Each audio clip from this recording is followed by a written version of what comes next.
It is Teddy Anders. You're watching Dante's Boxing Nation. Keep watching. Otherwise,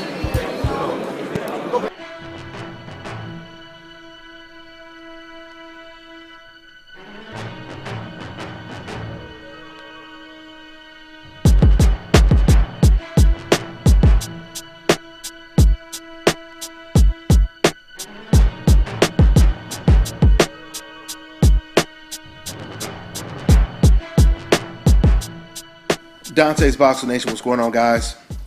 Well, there is a lot going on this week, that's for sure. You have a really big card on regular HBO.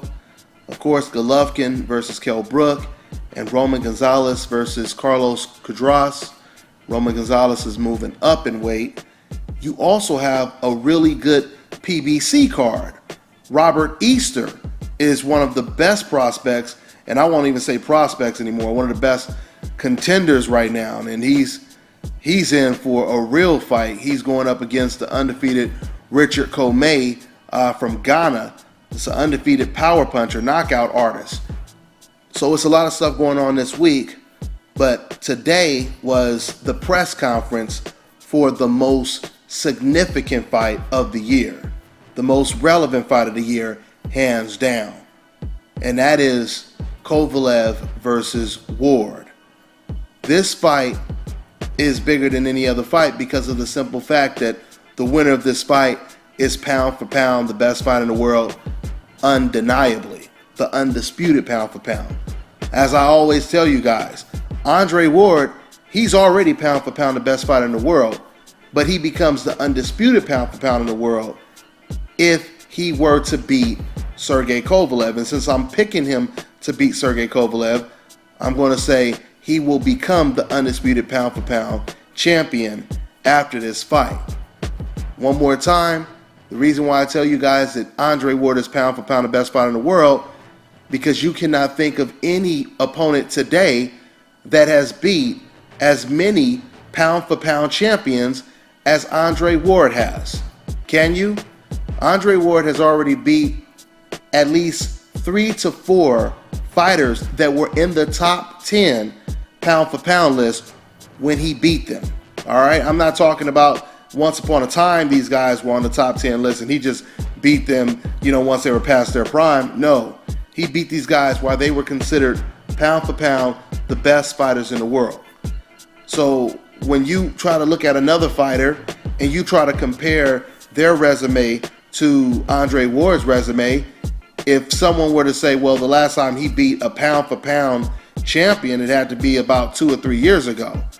But then you would have to ask yourself, well, if there was another fighter that you say deserves to be pound for pound over Andre Ward, how many years do you have to go back to find an opponent that they beat that was in the top 10 when it comes to pound for pound best fighters? So with that being said, let's go ahead and talk about this face-off. Very intense face-off, as you guys just seen, very long face-off. Neither one of these guys wanted to turn away. So both of these guys are in the zone. This is a serious fight, guys. This is a serious fight. These are the type of fights that we seldomly get to see. It doesn't matter what the pay-per-view numbers are. It doesn't matter how popular these fighters are. Only thing that matters is who wins and becomes the next undisputed pound for pound champion. The reason why I say the next is because we all know who the last undisputed champion was, pound for pound king. Of course, it was Floyd Mayweather. So let's see if that torch gets passed from Mayweather to Andre Ward. It's going to be a very tough fight for Andre Ward. It's going to be even a tougher fight, I believe, for Sergey Kovalev. As you look at them in this picture, you can clearly see that they're pretty much the same height. It's not like John Pascal where he was like 5'11" and Kovalev was completely dominating John Pascal with his jab, keeping him at a distance, setting up that right hand from the outside. It won't be that easy in this fight. I just want you guys to remember what Sergey Kovalev said himself. Sergey Kovalev, he admitted that this fight will be like the Chilemba fight. And that's probably not the best example to use, considering Isaac Chilemba surprisingly gave Sergey Kovalev one of his toughest fights in the last couple of years. But we'll see what happens. We'll definitely see what happens in November. That's all I got for now. I'm on to the next one.